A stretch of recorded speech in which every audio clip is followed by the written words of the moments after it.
What's going on, everybody? Welcome back. FantasyTeamAdvisors.com, bringing home the bacon. MLB DFS video for the postseason. It is October 1st. Cannot believe this season has flown by as quickly as it has. We're here. You guys made it.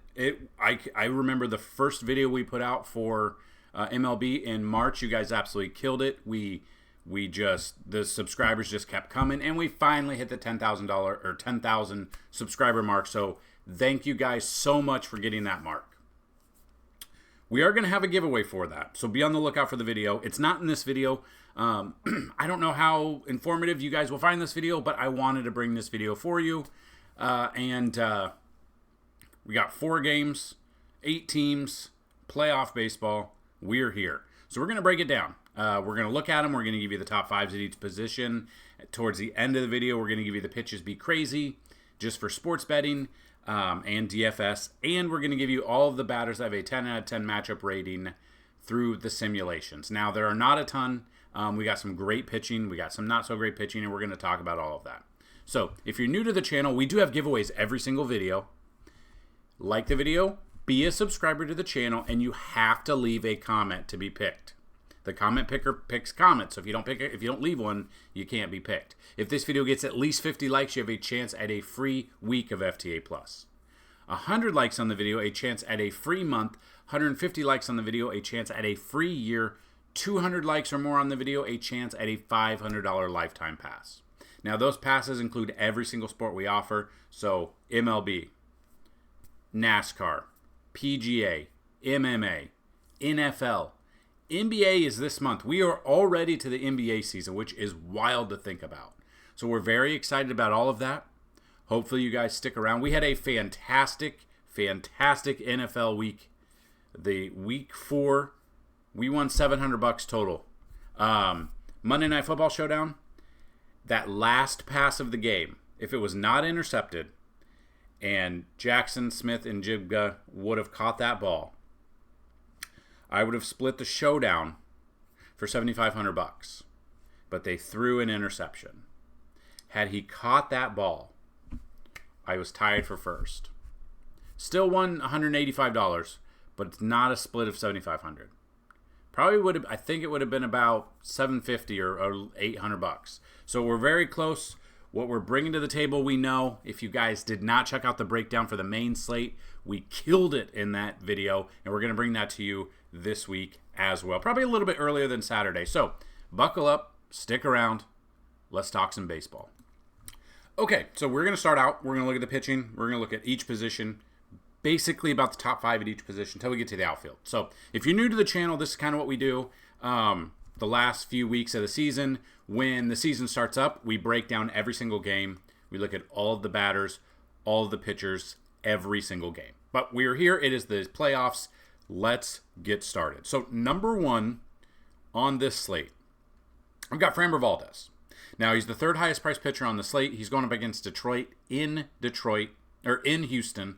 We look at splits. He faced them once this year. So, again, playoff baseball is completely different. You're going to get the best lineup day in and day out regardless, unless there's some sort of injury. So we look at him. Faced him once this year, got the dub, 7 innings, 2 earned runs, only had 4 strikeouts. So, obviously, we'd wish he'd have more strikeouts, but he had 19 fantasy points. 19 fantasy points at $8,500 on DraftKings makes a lot of sense. That's exactly what we need. We're looking right around 20 or, at least 2.5 times value, which that's what we're going to get here with $8,500. We're able to go different directions here. It's the playoffs. It is the wild card, though. So we're looking at this. It's the best of 3. That's just kind of outside of Valdez. He had a very inconsistent first half, but then he bounced back. So then they've got Valdez. They've got a couple other pitchers, so it'll get interesting. It's very interesting to see Detroit in this. I don't think they have a chance in this series. Would love if they do. I just don't think they do. We look at Valdez pitching at home. He's got a 2.53 ERA compared to 3.70 on the road, so he's got great stuff. And he's been very good at home this season in 15 starts, only allowing 8 home runs. So 13 home runs on the year. The walks are up there. The strikeouts are higher at home, too. So I do like this matchup for him. He does have the number 1 matchup pitching-wise for strikeouts with pitches be crazy, which we will talk about, but we'll go into all those details. So I do have Framber Valdez as the number 1 pitcher today. Number 2 is Corbin Burns against KC. There is some weather here. Let's just kind of monitor the weather. Sub 3 ERA. He brought his ERA down. The last 3 starts of the year for him. Very fantastic tune-ups for him. 25 plus fantasy points back-to-back, 32 plus out of him. He faced Kansas City twice this year. 11.1 innings pitched, 13 hits, 5 earned runs, 7 Ks. Only averaged 12.6. Again, this is playoff baseball. There's not a ton of pitchers to go over. We've only got a certain amount of pitchers we can talk about. Number 3 pitcher for us, Cole Reagans, in that same matchup here against Baltimore. Now, Baltimore faltered the last few weeks of the season. Really just lost the division. The problem is Baltimore has hit him. 2 starts, 7 earned runs, 11 strikeouts, 9.4 fantasy points. He's going to be there. He's going to be used. We will see which playoff team shows up. We'll see if Baltimore shows up. We'll see if it's the first half Baltimore team or if it's the second half, last month or so Baltimore team. Number 4, I do have Freddie Peralta. Peralta going up against the Mets. I'm very curious how a doubleheader yesterday is going to affect this today. Now, we clearly saw the Mets clinch in Game 1. Then we clearly saw them not try very hard in Game 2, which I kind of thought would be the case. Screwed over Diamondbacks, but you could see, Brandon Nimmo is one guy who busts it down the line every single at-bat, every time. Except for in the top of the 9th inning, down 3. Turned a double play on him, which I don't know if he's, as slow as the ball was hit, he should have easily beat out. Was not playing hard, maybe conserving their energy. I don't know how hard they celebrated. Then they had to jump on a plane and go up to Milwaukee. So we'll see how it is. But Freddie Peralta in this matchup here, he's 7,900. He is cheap. We look at his game logs. Pretty good game logs lately. Did have a bad game against Colorado. Did face the Mets once this year. Went 6 innings, 8 Ks, 30.3 fantasy points. It's exactly what you're looking for. I like him a lot. I might have more of him than I do of Framber Valdez. Maybe more than I do of Cole Reagans. I love this matchup for him. I think he's sneaky. 8 pitchers, 4 games. I think he goes under the radar, especially being this low price, which it's nice to see him this low priced here. And then the 5th pitcher that we like, we've got Michael King going up against Atlanta. Now, we saw Atlanta. They had to do all they could in both games. They did not take it easy. Then they came up here, or they had to fly across the country to San Diego. And Michael King, number 5. Now, Michael King, overall, had the 5th most strikeouts out of all National League pitchers this year. And Atlanta strikes out the 23rd most out of all teams, out of 30, striking out 9.0 times per game. He has not faced Atlanta this year. Obviously, he has not faced Atlanta much at all, considering he was with the Yankees until this year, and then they haven't seen him. So if I just look at his baseball logs and we look at his career stats against them, he's faced 28 plate appearances against this Atlanta team, and they are batting 28.6 K percentage with a 107 batting average against him, a 179 slugging, and a 120 WOBA, which these numbers are not good for them. Now, again, it's playoff baseball. I completely understand. It will depend on the leash that all these pitchers get. But I think you could get sneaky with a Michael King and Freddie Peralta stack, or you take those as your 2 pitchers. You're going to be cheaper. It's going to be under the radar here. I'm very excited to see what kind of lineup we can build. I think we're going to build a lineup with those 2 at the end of this video. So definitely stick around after this video, and we will see what we can do with both of these pitchers. I think we could probably do a pretty sneaky lineup using both of them, and feel pretty comfortable doing that as well. So we're very excited. So let's move to the catching position today. Will depend on who's here, but number one catcher for today, I'm looking at Adley Rutschman. Now, he's a switch hitter. It will really depend on which Adley we get. He is a switch hitter who has struggled this season overall. Had huge expectations, but I think he can bounce back as long as the weather's good here. Number 2, I do have William Contreras going up against Severino. Number 3, I do have Salvi Perez going up against Corbin Burns. 4, Jan. And what you can see is if you go to FantasyTeamAdvisors.com, if you go under the MLB tab, we have player projections, simulations, batter splits, BVP. If you want to see the BVP, we can definitely show you. We're not going to have all of them there. We're not going to have, most likely not going to have the stolen bases because it's the playoffs. We'll see what we have. It's the playoffs, so we'll definitely bring you as much as we possibly can. Number 4, I do have, looking at this, Francisco Alvarez, if he's in there. Now, I fully expect him to be in there going up against Peralta. But again, I really like Peralta today, so I don't know if I'll have him much. And then number 5, Dylan Dingler. Cheaper option. Don't know if a lot of people will be on him. Don't know if he will be talked about much. He's 2,200. I don't know if he'll start. So we look at this. Not much here. I'm not going to dig too deep. Again, with 4 games, you're probably not going to use all of these guys, but we're trying to bring you as much as we possibly can. So, number 1, first base today.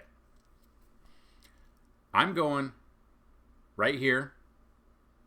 Might be a little bit cheaper, sneaky option, but I don't mind Ryan Mountcastle. I've got Mountcastle here. I like his matchup here against Cole Reagans. Number 2, I do have Matt Olson if we are not going with Michael King. 3, I have Pete Alonso against Freddie Peralta. Depends on where we're at. 4, I do have Rhys Hoskins. This year, Rhys has actually hit better against righties than lefties, which usually it's the other way around. And then number 5 is Luis Ariz. He won the batting title. He's won the batting title 3 straight years with 3 different teams, which is a wild concept. Has been playing with, I think, a broken finger or 2 or a ligament, but it doesn't look like it's really affected him. Probably cortisone shot, and he is there. So I actually really like a San Diego stack today. I just do not trust Ian Anderson. So we look at Ian Anderson. He has not pitched this year. He's starting game 1 of the wild card. He hasn't pitched. That's what's wild. They brought him up. He didn't pitch at all. Now they're throwing him into the Wolves. I think San Diego takes this series. I don't think Atlanta has anything in the tank for them. And that's just kind of where I'm at in this situation. So definitely taking it there. So we look at second base. Number 1, Jose Altuve. Skubal is really good, but Altuve is great in the playoffs, great at home, great at leading off. So leading off, he gets at least 4 at-bats. We like to see that there. Excuse me. Number 2 is Bryce Terang. I think this is going to be sneaky. I've seen Severino pitch for the last handful of years with the Yankees. I don't see him having a good game here. I just do not see Severino having a good game against Milwaukee. I'm looking at Terang at number 2. Looking at number 3, I've got Ozzie Albies. Number 4, I've got Jose Iglesias. And number 5, maybe a sneaky one that might go under the radar, Andy Ibanez in this matchup here. I think that could be a sneaky little option. Third base. We move to third base. Manny Machado. Love Manny Machado. I'm looking at a San Diego stack here. Number 1. Number 2, I've got Alex Bregman against Tariq Skubal. 3, Mark Vientos, especially if Vientos bats second. Number 4 is Joey Ortiz. And number 5, I've actually got Jordan Westburg going up against Cole Reagans. Moving to shortstop for the wild card series. Number 1, I don't think it should be much of a surprise. Bobby Witt Jr. going up against Corbin Burns. Again, we got to wait for the weather, but I do like I do like Bobby Witt Jr. here. Number 2, I've got Lindor. Huge home run in the first game yesterday. It didn't even look like it was going to be a home run. Number 3, I've got Willy Adames, who had a pretty under the radar year. No one talks about it. 32 bombs, bat 250, which is above league average. 112 RBIs.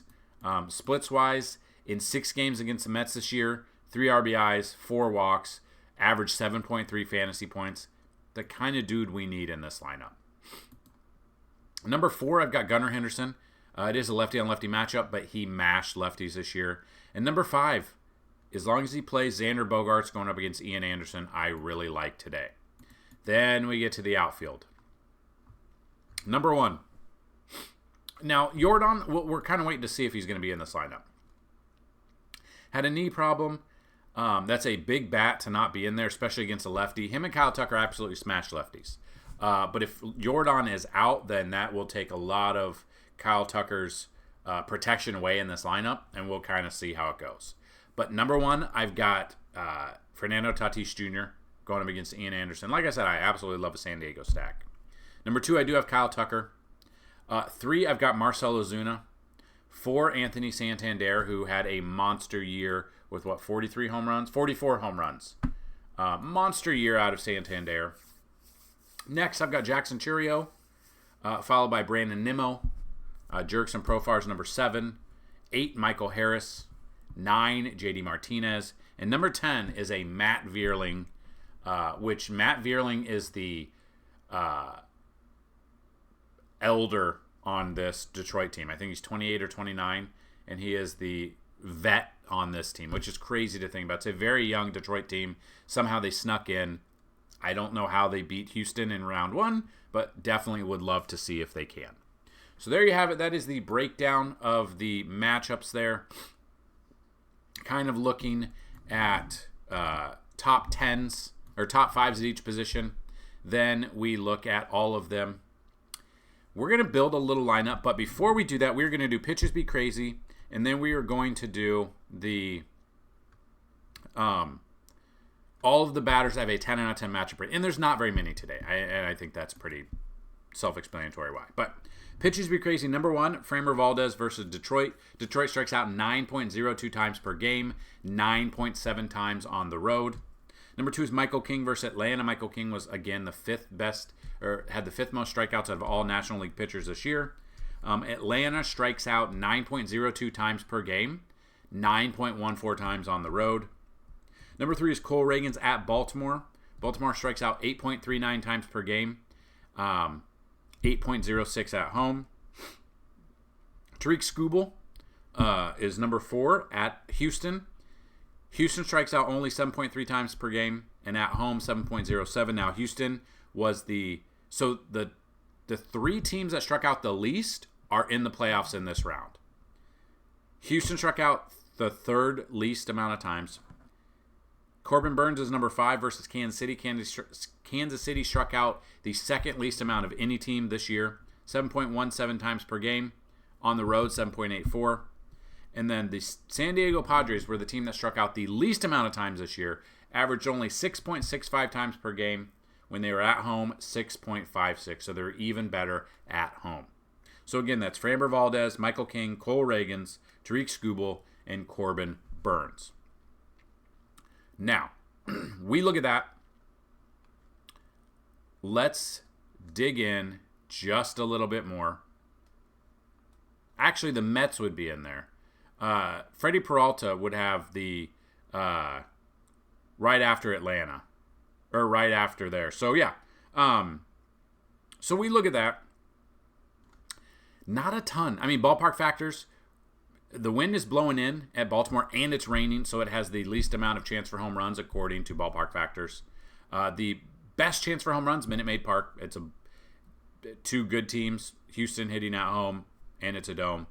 American Family Field, it is a dome. If it's open, the wind is blowing out currently, so they do have a 3rd or the 2nd highest chance for home runs. And then Petco is a pitcher's park, so not a ton going on for Petco. Now we look at all the batters that have a 10 out of 10 matchup rating. Not very many. Number 1, Bobby Witt Jr. versus Corbin Burns. Number 2, Jackson Merrill. 3, Luis Ariz. 4, David Peralta. And 5, Jake Cronenworth. Like I said, not a ton, but I do like a San Diego stack today. Okay, so we're going to build a lineup like we talked about. This is just one example. If you want to see more, we do have them on the website, FantasyTeamAdvisors.com. But here we go. So the two pitchers that we talked about that I really wanted to get in there, cheaper options that not a lot of people are going to be on because they're going to be on Skubal, they're going to be on Valdez. I'm going to take Peralta and King. Two good matchups here against teams that do strike out. Like we said, Milwaukee struck out. Milwaukee was 21st out of 30. They were tied with the Reds. They struck out 9.01 times per game. Their last 3 games, they averaged 12.67 strikeouts per game. 12 their last game. And when Milwaukee was at home, Milwaukee struck out 9.38. So they struck out more at home. Then we got Michael King. We already talked about it. Atlanta strikes out 23rd out of them, 9.02. And when they're on the road, 9.14. And Michael King was the 5th most strikeout pitcher this year. And then I did talk about I wanted to get some sort of San Diego stack. Now, that being said, I don't know which catcher is going to be for San Diego. I don't know if it's going to be Capusano. I don't know if it's going to be Higashioka. So let's see. They're $100 off. Capusano, 227 batting average with 8 home runs. Didn't do anything the past couple of games. Actually, he got optioned down. I don't know if he's made it into the postseason roster, so he's gone. Higashioka was the last catcher. Usually he hits lefties better. In this matchup, I do like him at 17 bombs. Watched him at the Yankees. We'll see if I think it's going to be Higgy. I think he'll be in there. So we move to first base. Luis Ariz, on-base machine, not a ton of power. Obviously playing hurt. 4 home runs, batted .314, had the batting title again. 46 RBIs, but that is the thing. Not going to get a ton of RBIs because he's leading off, but he's going to get you on base. He's going to get those positive fantasy points except for these games here. Again, if you're going with the San Diego stack, I think that's probably the way to go here against Atlanta after a doubleheader yesterday. So second base. We talked about it. Number 1, I like him in this matchup here at home. Like him leading off. So that is definitely where I'm going here. Third base, love Machado. We're able to get a lot of our number 1s in this lineup, I feel. Shortstop. So again, you've got Bobby Witt, you've got Lindor, you've got Adames and Henderson. But like I said, I'm going with San Diego stack. I'm going with Bogey here. First outfielder. I do like Jordan.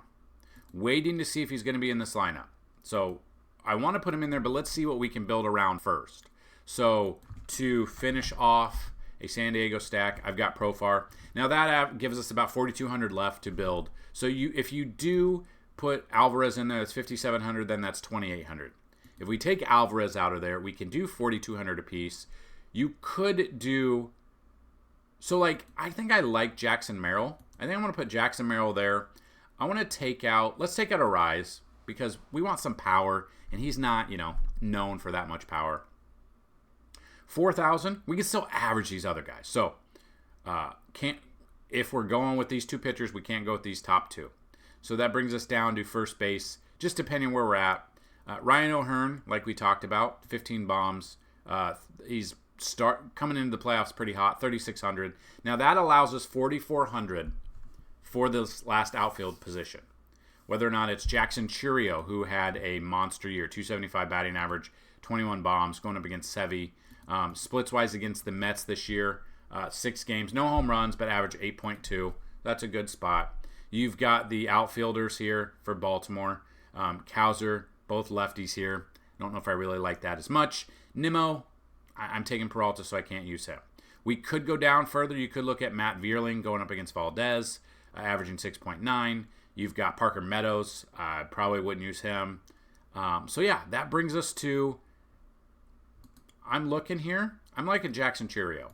So I don't mind this lineup. This is just one lineup, one way to build. If you want to see other ones, you want to see all of our projections, all of our statistics, the batting splits, everything for the year, that'll be on the website. Again, though, this is playoffs.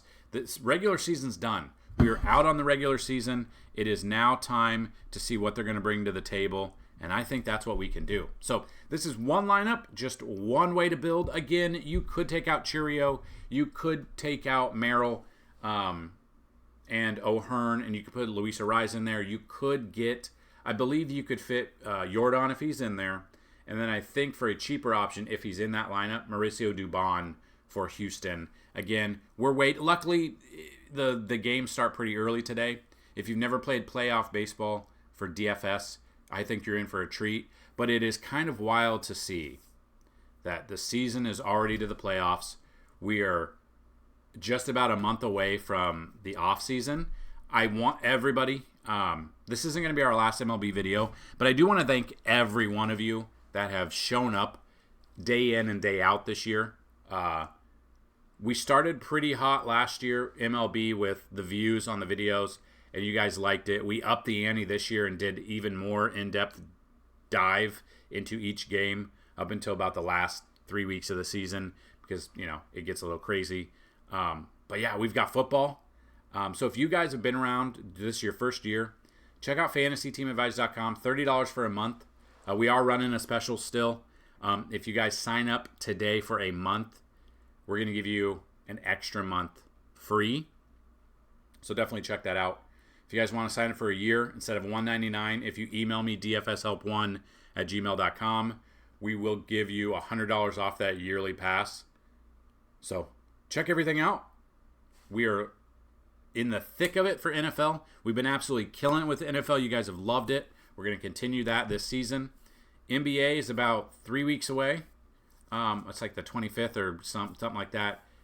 We got NBA. The NBA goes from October to April, and then the playoffs, the videos. If you haven't checked them out, go check out our playlists. And yeah, hopefully you guys have great luck today with MLB. Make sure you check out our Discord down below. We give out plays there as well. So that's what I've got. Good luck today. Good luck in the playoffs. Let's bring home some bacon together. Peace.